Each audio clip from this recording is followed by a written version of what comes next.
Hello, my name is Ved and I welcome you to program your mind.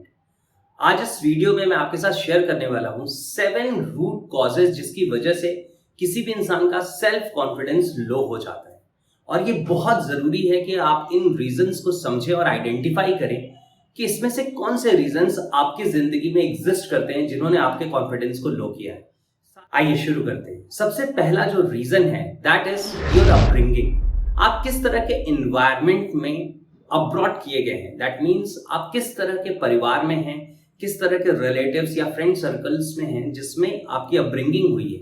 ये बहुत ही ज्यादा major role play करता है, क्योंकि अगर किसी का माहौल ऐसा रहा है जहां बहुत ही ज्यादा क्रिटिसाइज किया गया है बच्चे को, या हमेशा कंपेयर किया है दूसरों के साथ, या एक बहुत ही ज्यादा हाई स्टैंडर्ड सेट कर दिया गया है कि अगर आप इस स्टैंडर्ड पे परफॉर्म नहीं करते that means you are not worthy, तो ऐसी सिचुएशन में एक इंसान का सेल्फ कॉन्फिडेंस लो हो जाता है। क्योंकि जरूरी नहीं है कि प्रैक्टिकली हर इंसान उस ऑप्टिमम लेवल पे हर समय परफॉर्म कर सके। Second reason is negative experiences of your life. जब आपकी जिंदगी में नेगेटिव एक्सपीरियंसेस होते हैं, और ये दो तरह के हो सकते हैं, या तो छोटे छोटे बहुत सारे नेगेटिव एक्सपीरियंसेस आपके हुए हैं, ऐसे एक्सपीरियंसेस हैं जिस एक्सपीरियंस में आपने फील किया कि आप सक्सेस नहीं क्रिएट कर पाए, आप रिजल्ट्स नहीं क्रिएट कर पाए, या आप वो परफॉर्म करके नहीं दिखा पाए जो लोग आपसे एक्सपेक्ट कर रहे थे। तो उस सिचुएशन में ऐसे बहुत सारे इवेंट्स हमारे सेल्फ कॉन्फिडेंस को लो कर देते हैं।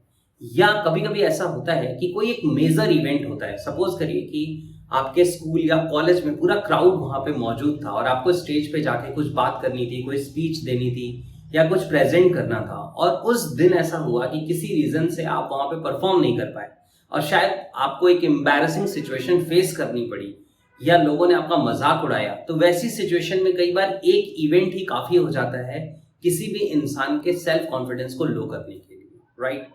नाउ थर्ड है कंपैरिजंस। कई बार ऐसा होता है कि हम खुद को अपने आसपास के लोगों के साथ कंपेयर करते रहते हैं, और हमेशा इंसान अपने आसपास के एनवायरनमेंट में ऐसे एग्जांपल्स देखता है कि मैं इस लेवल पे हूं, लेकिन कौन सा ऐसा इंसान है जो इस लेवल पे है, और उसके साथ वो कंपेयर करता है अपने आप को। अब अगर आप comparison in a positive way करते हैं कि अगर ये ग्रो हो सकता है तो मैं भी ग्रो कर सकता हूं, then it is in a positive direction और आप अपनी जिंदगी में ग्रो करते जाएंगे। लेकिन अगर आपका कंपैरिजन इस तरह का है कि देखो ये इंसान कितना कुछ कर पाया और मैं आज तक नहीं कर पाया, या इसने ये कार ले ली, ये बाइक ले ली, ऐसा घर बना लिया, या इसकी जॉब इस लेवल पे है, इसने इतना बड़ा बिजनेस सेटअप कर लिया, स्टार्टअप बना लिया। सेलिब्रिटीज के साथ भी ये चैलेंज आता है। जब मैं उनसे बात करता हूं तो मुझे पता चलता है कि कई बार वो खुद को देखते हैं कि हम यहां रह गए और कोई और इतना ज्यादा सक्सेसफुल हो गया। तो ये कंपैरिजन भी सेल्फ कॉन्फिडेंस को लो कर देता है। Fourth, fear of failure. कई बार ऐसा होता है कि लोगों को फेलियर से काफी ज्यादा डर लगता है। उन्हें लगता है कि अगर मैं उस up to the mark perform नहीं कर पाया या नहीं कर पाई और मैं कहीं फेल हो गया तो मैं लोगों को क्या चेहरा दिखाऊंगा या क्या चेहरा दिखाऊंगी, कैसे मैं लोगों को फेस करूंगा। इस सिचुएशन में क्या होता है कि जो फियर ऑफ फेलियर होता है वो इतना ज्यादा होता है कि उस फियर की वजह से हमारा कॉन्फिडेंस लो हो जाता है। कहते हैं ना, एक म्यान में दो तलवारें नहीं रह सकती। तो इन द सेम वे, या तो आपके अंदर कॉन्फिडेंस रह सकता है या फियर रह सकता है। अगर आपके अंदर फियर बहुत ज्यादा आ गया तो कॉन्फिडेंस ऑटोमेटिकली लो हो जाता है, right. Now fifth, negative self talk and self criticism. कई बार ऐसा होता है कि लोग अपने आप से नेगेटिव बातें करते रहते हैं। आई एम नॉट एनफ, मेरे से ये नहीं होता, मैंने आज तक ये नहीं किया, मुझसे लोग एक्सपेक्ट करते हैं लेकिन मैं अपनी जिंदगी में ज्यादा अच्छा परफॉर्म नहीं कर पा रहा हूँ, मेरी चीजें हमेशा गलत हो जाती हैं, मैं किसी भी काम को शुरू करता हूँ या शुरू करती हूँ उसे कंप्लीट नहीं करता। ऐसी बहुत सारी चीजें होती हैं जो एक इंसान खुद के साथ कन्वर्सेशन में, इंट्रैक्शंस में स्टेटमेंट्स की तरह यूज करता रहता है। और ये स्टेटमेंट्स अगर एनएलपी की लैंग्वेज में मैं आपसे बात करूं तो इसे कहते हैं इनर क्रिटिकल वॉइस। यानी कि ऐसी इनर क्रिटिकल वॉइस क्रिएट हो जाती है, एक ऐसी आवाज हमारे माइंड के अंदर स्टोर हो जाती है जिसके बाद हमें बाहर की दुनिया में क्रिटिसाइजर्स की जरूरत नहीं है, दुश्मनों की जरूरत नहीं है। वो इनर क्रिटिकल वॉइस ही सफिशिएंट है हमें डीमोटिवेट करने के लिए, हमारा सेल्फ कॉन्फिडेंस लो करने के लिए। तो negative self talk, self criticism जो होता है, ये एक बहुत बड़ा किलर है सेल्फ कॉन्फिडेंस का, राइट। नाउ सिक्स्थ है lack of appreciation and encouragement. एक बुक है, बहुत ही प्यारी किताब है, अगर आप कभी पढ़ना चाहें तो आप पढ़िएगा। उसका नाम है व्हेल डन। ये व्हेल वो है जो आपने ओशंस में देखी है, राइट, बहुत बड़ी होती है।